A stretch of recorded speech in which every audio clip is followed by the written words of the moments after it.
to my channel where we question everything.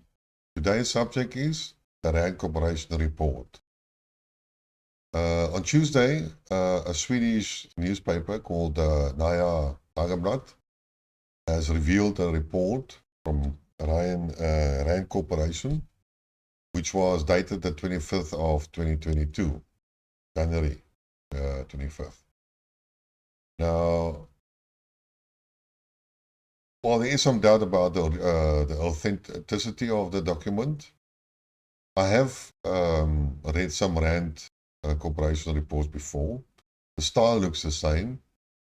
The layout looks the same. The language that's used looks the same. So if it's not the original, then it's a very good copy. What's a little bit concerning about is the date of this report, which is the 25th January of this year, which was about a month before the Russian SMO in Ukraine. Now, it's a little bit of a short date, and one would have considered why this is a little bit. January this year makes it a dubious date, but maybe the guys didn't expect the Russians to invade Ukraine at the end of February. So maybe the date is not that big issue. However, it doesn't really matter whether it's authentic or not. The report is not important in that sense. The contents clearly indicates that Germany will become deindustrialized, that the relationship between Russia and Germany will actually be terminated, and that would benefit the Americans. Now, it doesn't really matter how you look at it. Whatever written was a report, that did happen. And it would be illogical to think that the German leadership have not thought about what the Americans were instructing to do. If you look at all the debacle about the Nord Stream 2 pipeline, and the Americans that on their own said, no, that pipeline will never come into production, and they will not allow it. And then every day the Germans complied, and they never certified the Nord Stream 2, although it was actually Germany that requested the pipeline in the first place. So you can see that the Americans had a very strong hold on the German government. Now, if you also look at Scholz, before Merkel actually left the post, there was some discussion about Scholz and his capability of being a leader. And everybody basically concluded that he's not a strong leader. And you can see actually on his behavior and how he governs Germany that he is not very strong. The strongest party is actually the Green Party. And if you look at the actions and the things that Baerbock and Habeck say, and those are both of the Green Party, you can see that Scholz doesn't have full control over them. So, in my opinion, the German government is a weak government and easily manipulated by the Americans.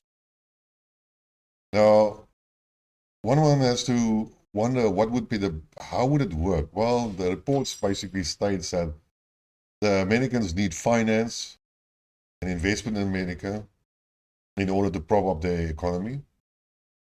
And if you really look at a little bit years back and so on, back to the 2008 crisis, financial crisis, you can see that Americans artificially supported the economy. There should have been a crash, but they didn't happen. The American Reserve Bank actually prevented that by quantitative easing and all the other methods that they're keeping the interest rate low, stimulating the stock exchange, and allowing companies to en masse buy back their shares and defeat, or not defeat, but they will not be able that the investors get a true picture of companies and so forth and so on. But there were a lot of economists that actually said that the Americans were just kicking the can down the road.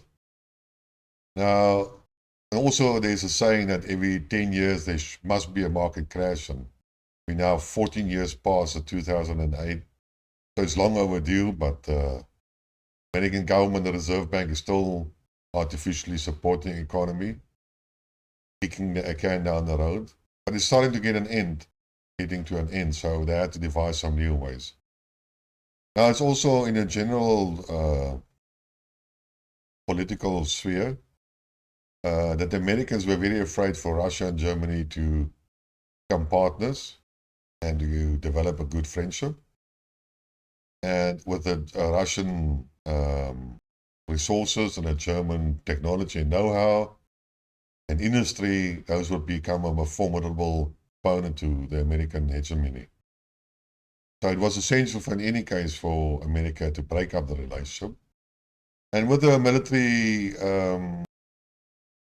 the whole situation of Ukraine in Europe, and since the coup in 2014 and all the investments that the Americans could do, and that they would get a foothold on the borders of Russia and thereby have a military strategic advantage, they thought they can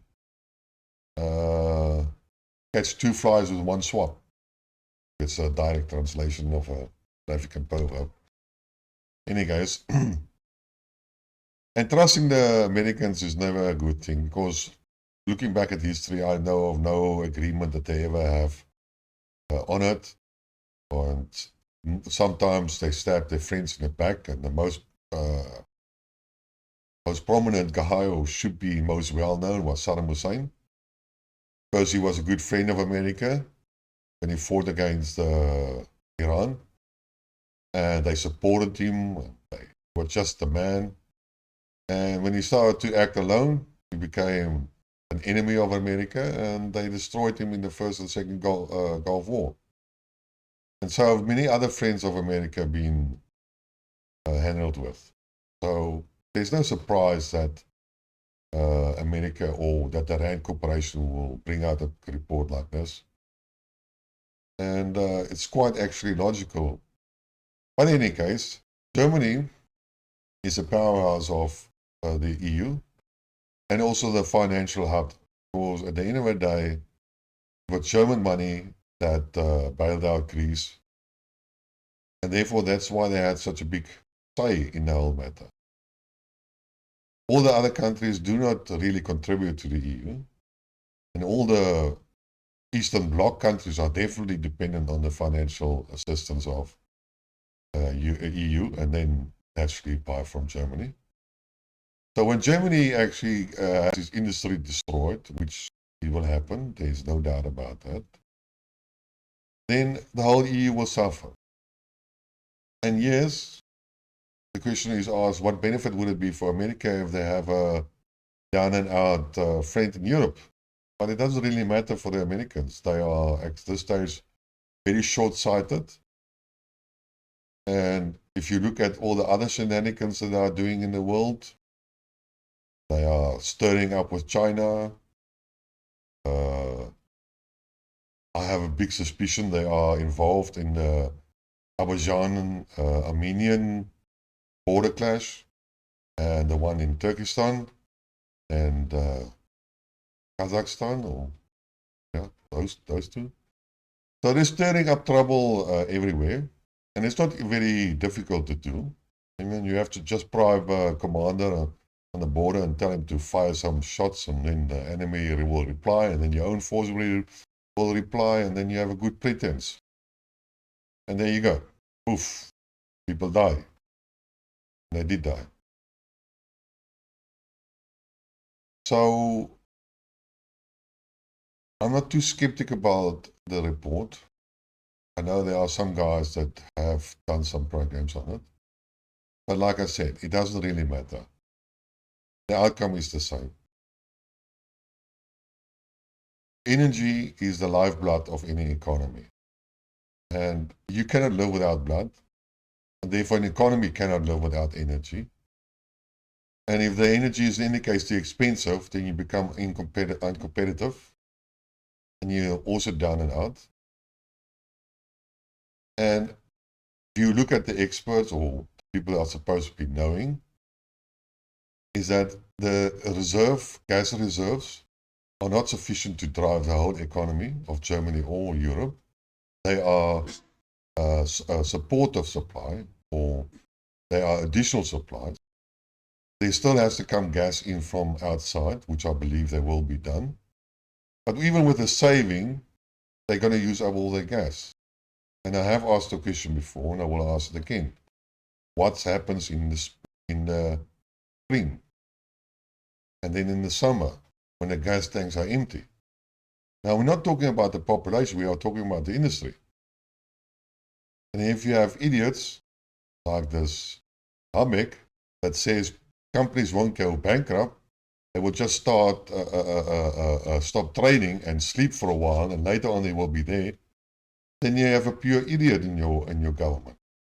And that guy, if it was the Second World War, you should put it against the wall and shoot the man. But in any case, I'm digressing.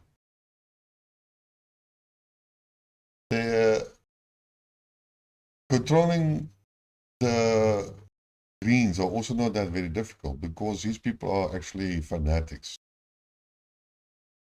And it's easily to manipulate fanatics. If you just say the right word and point the right direction, and there they go. Even against to their own detriment. I mean, they have actually destroyed the credibility of the Green Party to such an extent that it shouldn't be even existing, but it seems to me the population doesn't really see it. So the Green Party has ensured that there's a military conflict and that the military conflict goes on, so they are warlike. And then they have abandoned their green principle by restarting coal and all the other polluting industries in order to make up for gas, which is the better green option in terms of energy. That's all okay, seems to me. So I don't understand how people can even support them, but it sounds to me that the Germans like them when they become more popular. Well, then the nation deserves what they are getting. Sorry, that's just unfortunately what democracy is about. In any case, that's my 2 cents for the story. If you liked what you heard, press the like button. And if you want to hear more, press subscribe to the channel. And until next time, cheers.